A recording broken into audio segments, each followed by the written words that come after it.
Turabaramukije tukabaha n'ikaze muri Agro TV aho no munsi tubayagira ku nkoko mu gutari igitangaza ikaba yitwa Iza Brown. Iza Brown irakunzwe cyane n'aborozi ba hano iwacu eka mbere no kw'isi yose kuko iri muri zibiri za mbere zitamagi menshi. Ikindi kandi nuko ishobora kumenyera byoroshe kuba ahantu hari ikirere gisanzwe gitandukanye n'aho ikomoka. Iyo nkoko rero isanzwe ikomoka mu gihugu c'Ubufaransa ikaba igurishwa n'ishirahamwe ryitwa Hendrix Genetics. Inkoko yatowe biciye ku buhinga buhanitse bitwa mu Gifaransa croisement hagati y'inkoko zibiri ziva muri Leta Zunze Ubumwe za Amerika.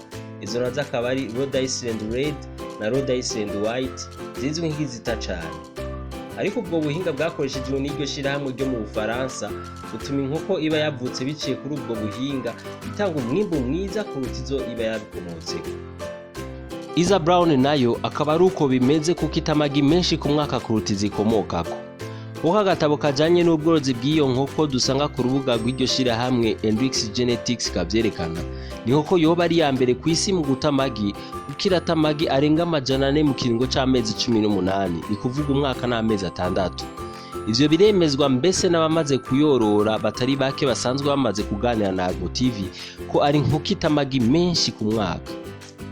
Ariko hari ikintu gihambaye kandi mwomenya nuko ari inkoko zisaba kwitwararikwa cyane zikanagirirwa isuku rikwiye eka mbere hagafatwa n'ingingo zo kuzikingira kuko burya ntizirinda indwara cyane. Ivyo biranameshwa n'aborozi bamaze kuzorora.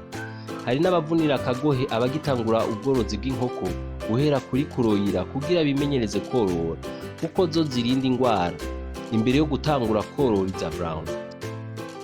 Izo nkoko zigitangaza mu guta ziraboneka ngaho iwacu. None izo nkoko zironka gute? Woshobora kuzorora gute kugira zibashe kuguha umusaruro mwiza? Ukaba uzikeneye kurikirana Agro TV wimenyera aborozi basanzwe bazifise hama ushobore kuronka akaryo ko kubibariza ingene nawe woheza ukazironka.